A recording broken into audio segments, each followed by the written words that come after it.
जानकी जीवन स्मरण जय जय राम पार्वती पते हर हर महादेव पुंडलीक वरदा हरि विठ्ठल श्री अनंतकोटी ब्रह्मांड नायक राजाधिराज सच्चिदानंद सद्गुरु श्री ब्रह्मचैतन्य महाराज की जय.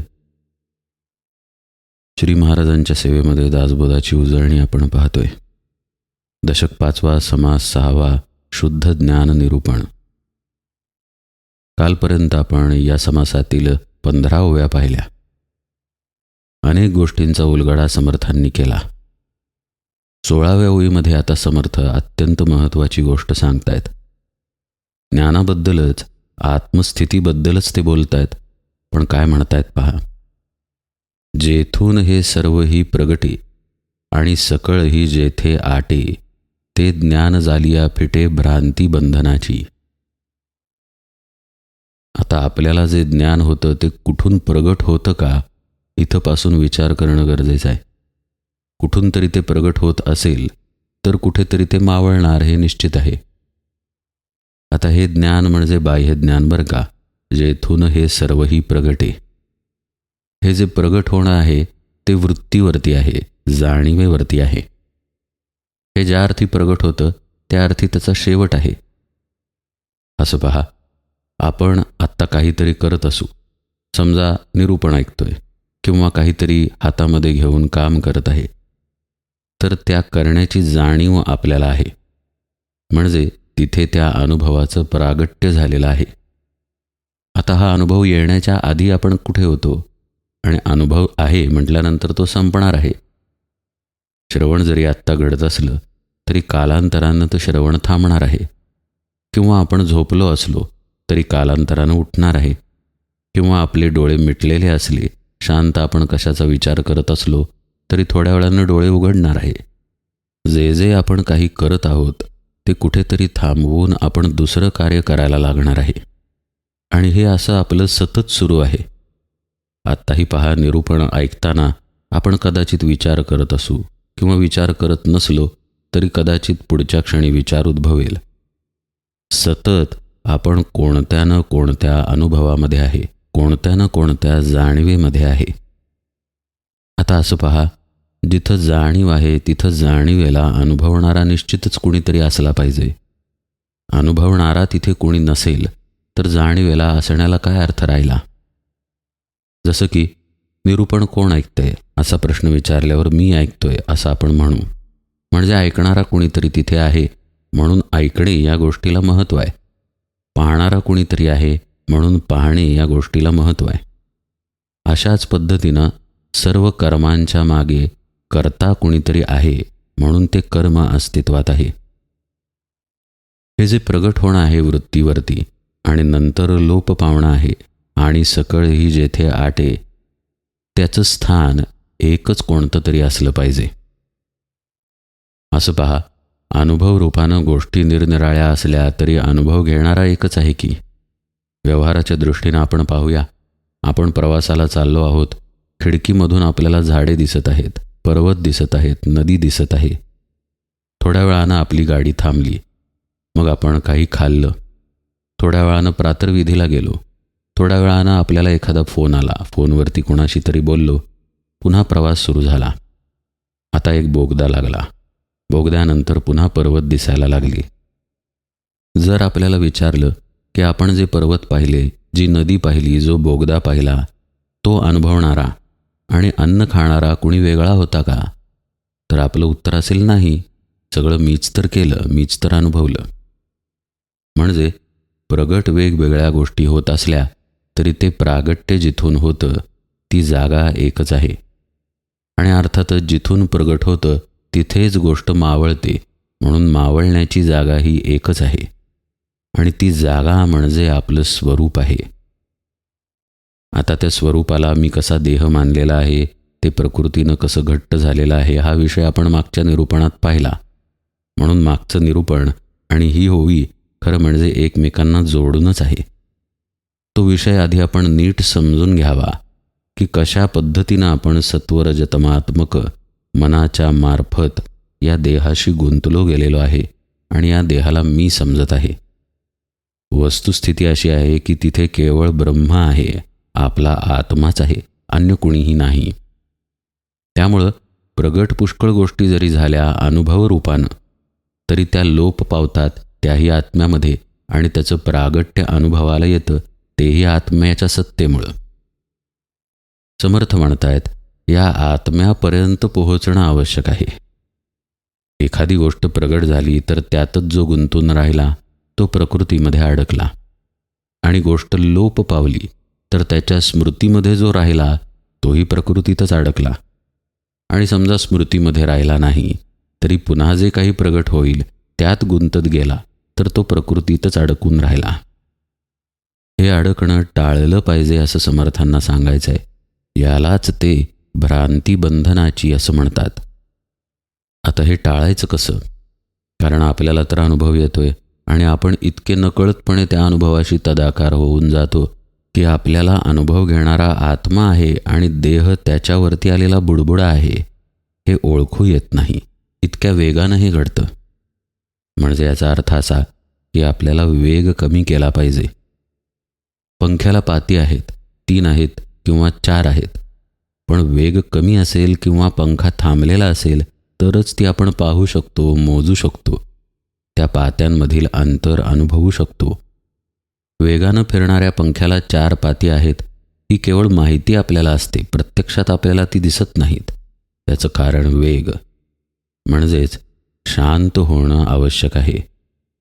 आपण कोण आहे, हा देह कोण आहे, त्याच्यानंतर वृत्ती कोण आहेत, त्याच्यानंतर आपलं मन काय आहे, बुद्धी काय आहे, याची वर्गवारी होत होत हळूहळू आपण शांत झालं पाहिजे. तर आपण जिथून प्रगट होतंय आणि जिथं आटतंय अनुभवाचं रूप तिथे पोहोचू शकू. आता याची प्रक्रिया म्हणजे एका शब्दात सांगायचं झाल्यास सद्गुरुपदिष्ट साधना आहे.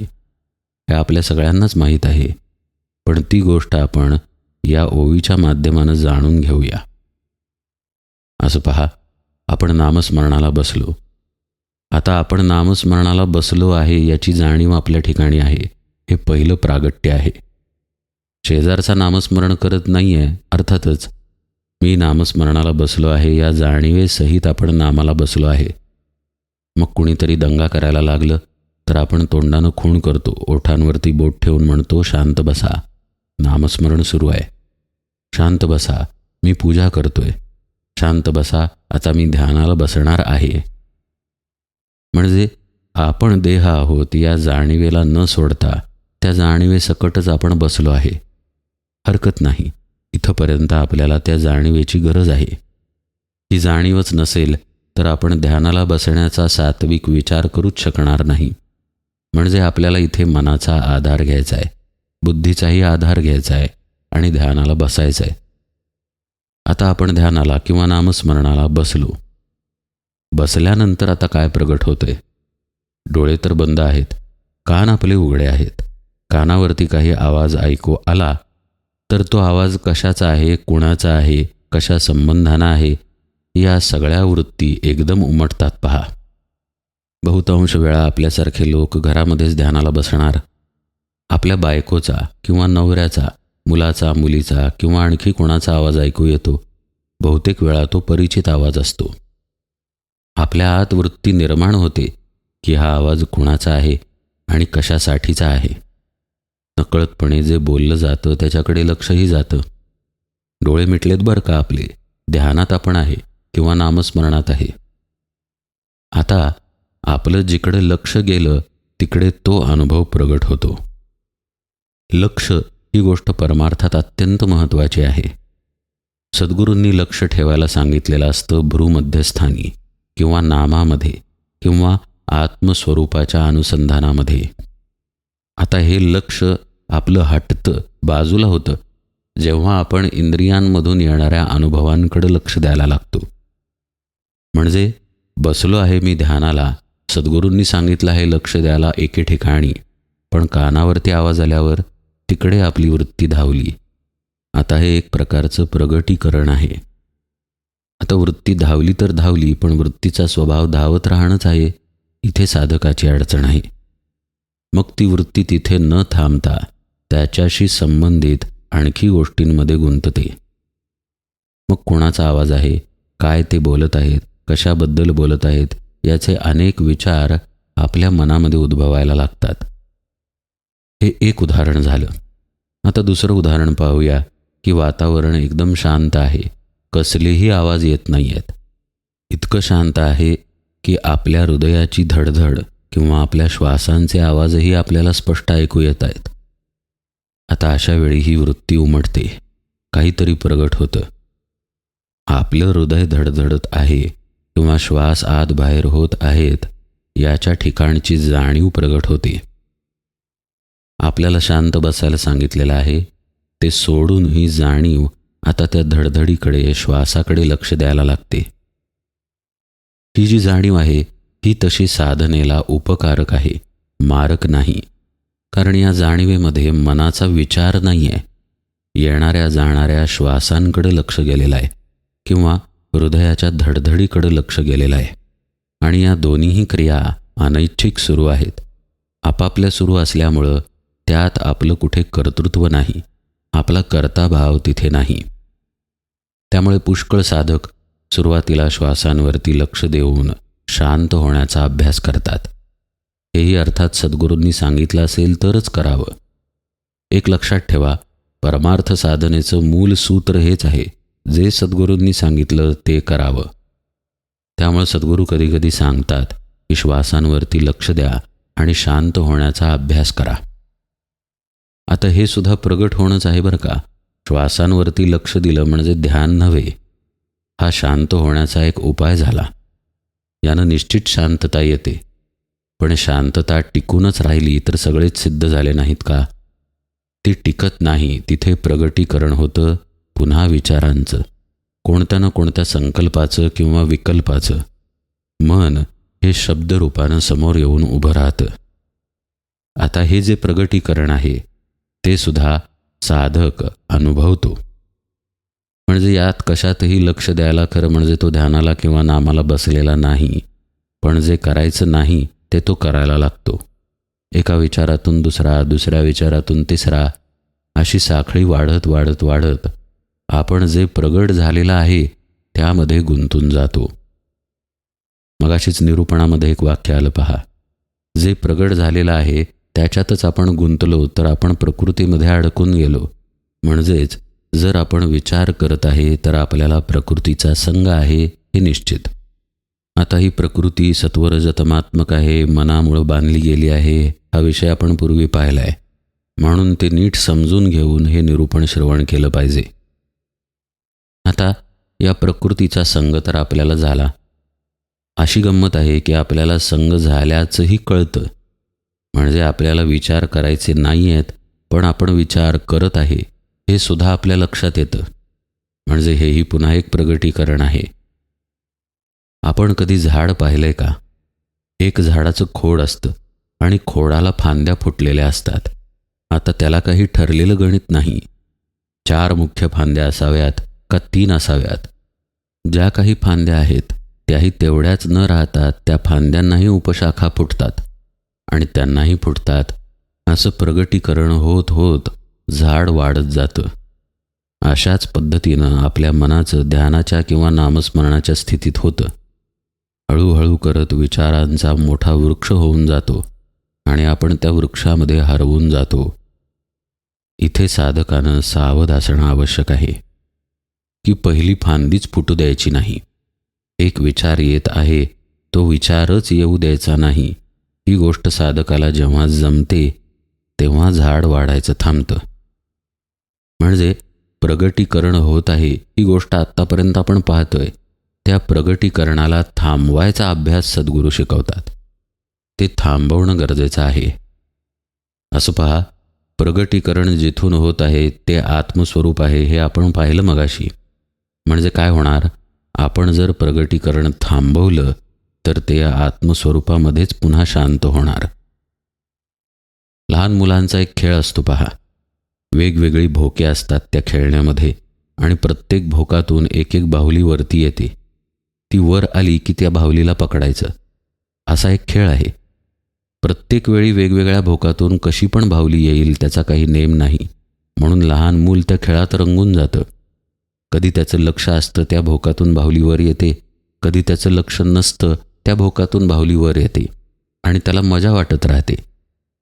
पण जेव्हा बाहुली वर आलेली नाही तेव्हा ती त्या खेळण्यामध्ये आत दडून बसली आहे ना. तसंच वृत्ती आलेली कळते, विचार आलेला कळतो, पण आलाय म्हणजे येण्याच्या आधी तो कुठेतरी होता ना. तो जिथे होता तिथेच तो राहतो जर तो प्रगट होऊ दिला नाही तर.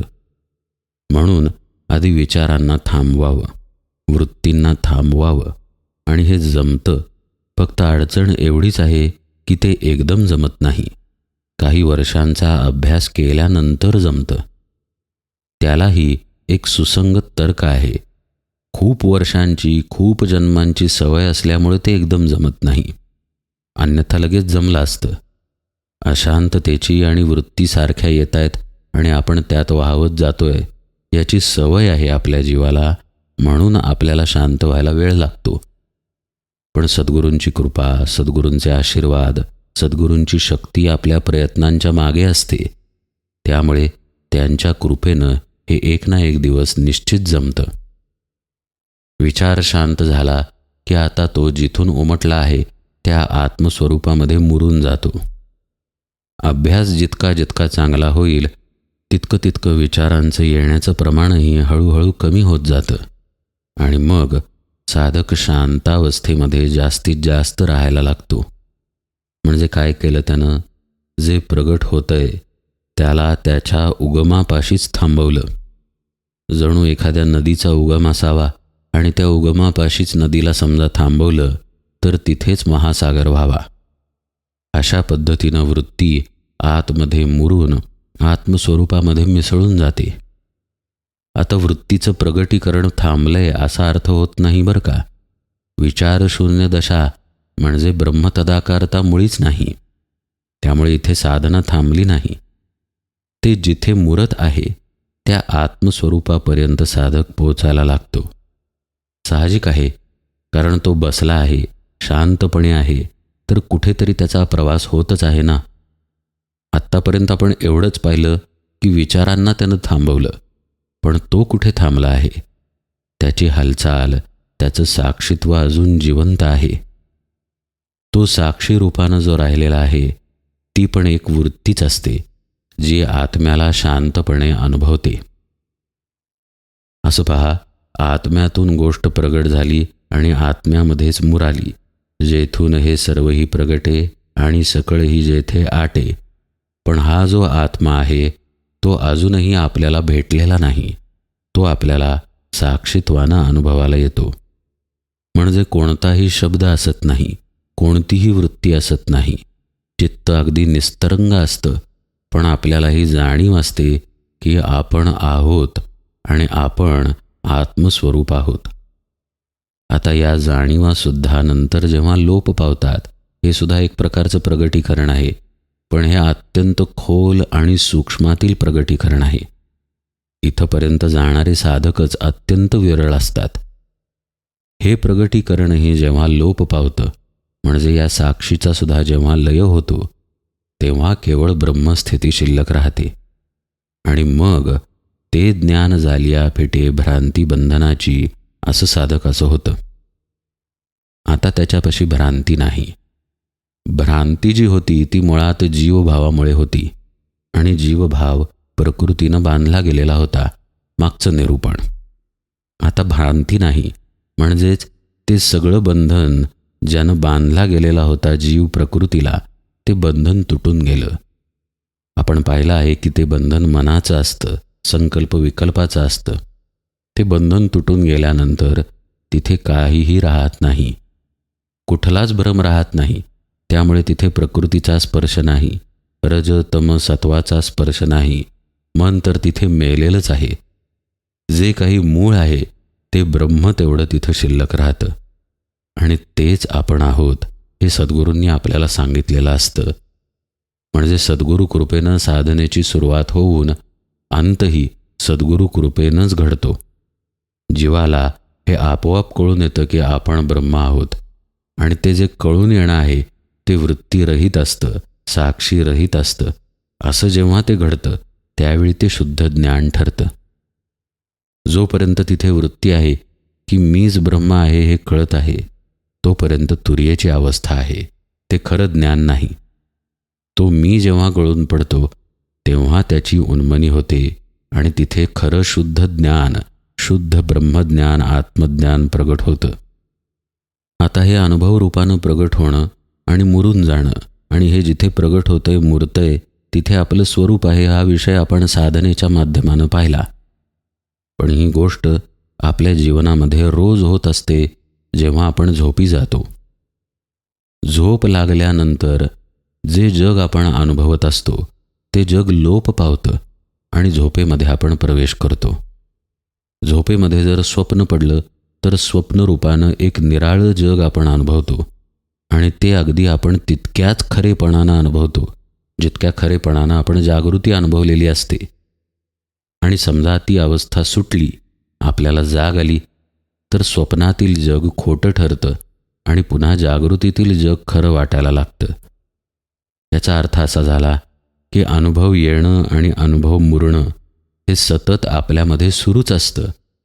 झोपेच्या वेळी ते आपल्याला प्रगटपणानं लक्षात येतं. म्हणजे आणखी सूक्ष्मात गेल्यावर याचा अर्थ असा होतो की ही गोष्ट सतत आपल्या ठिकाणी होत आहे. प्रत्येक श्वासाला अनुभव येत आहे आणि प्रत्येक श्वासागणिक तो अनुभव मुरतही आहे. म्हणून मोठमोठ्या संतांनी सांगितलेलं आहे की श्वासोश्वासामध्येच परब्रह्म आहे. नाम श्वासोच्छ्वासी असे परब्रह्म तेथे वसे, असं समर्थ रामदास स्पष्टपणे सांगतात. याचं कारण हेच आहे, आपली जाणीव आणि आपली नेणीव जिथून प्रगट होते ती जागा आपल्या श्वासांच्या मध्येच आहे. केवल कुंभक नावाची एक अवस्था साधनेमध्ये प्राप्त होते जेव्हा मन शून्याकार झालेलं असतं. इडा आणि पिंगळा बंद झालेले असतात. आपला प्राण सुषुम्नेतून सूक्ष्मपणे वाहत असतो. या सूक्ष्मपणे वाहणाऱ्या प्राणाला माऊली पवन असं ज्ञानेश्वरीमध्ये म्हणतात. हा पवन ज्यावेळी वाहत असतो त्यावेळी आपली वृत्ती म्हणजे आपलं मन या प्राणाबरोबर लय पावून जातं आणि हे घडत असताना आपण श्वासाच्या मध्ये असतो. श्वासही सुरू नसतो आणि उच्छ्वासही सुरू नसतो. केवळ कुंभकामध्ये गुरुकृपेनं साधक स्थिर राहतो आणि आपल्या मनाचा लय करतो. मग आता लय झाल्यावर काय घडलं? आत्तापर्यंत आपण जो साधनेचा विस्तार पाहिला तेच तर तिथे घडलं ना. प्रगटीकरण जिथं होत होतं ते प्रगटीकरणच थांबलं आणि लोपही होत नाही, कारण काही प्रगटीकरण नाही. म्हणजे मनाचा लय झाल्यानंतर उरलं काय? आत्मस्वरूपच उरलं. अशा पद्धतीनं साधक प्रत्येक श्वासामध्ये खरं पाहता ब्रह्मानुभूतीपर्यंत जाऊ शकतो. पण आपण तसं जात नाही, कारण आपण प्रकृतीला धरून ठेवलं आहे. म्हणून ज्यावेळी साधना अभ्यास दीर्घ होत जातो त्यावेळी या प्रकृतीचा संग केवळ साधनेपुरता न सुटता इतर काळीही सुटायला लागतो आणि मग साधक सदा सर्वदा या प्रकृतीपासून विलग राहून ब्रह्मानुभूतीमध्ये, आत्मानुभूतीमध्ये स्थिर राहायला शिकतो.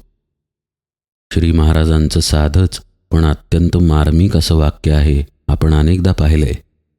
झोपी जाताना हे सगळं कुठे जातं आणि जाग आल्यानंतर हे सगळं कुठून येतं हे पाहावं, असं श्री महाराज त्यांच्या प्रवचनात म्हणतात. म्हणजे आपली जाणीव लोप पावते आणि जाणीव पुन्हा येते. हे सगळं कुठून घडतं? आत्ताच आपण पाहिलं की हे सगळं आपल्या स्वरूपामधून घडतं. आता ही झोप म्हणजे आपण रात्री झोपतो किंवा दुपारी वामकुक्षी घेतो तेवढीच झोप आहे असं नाही.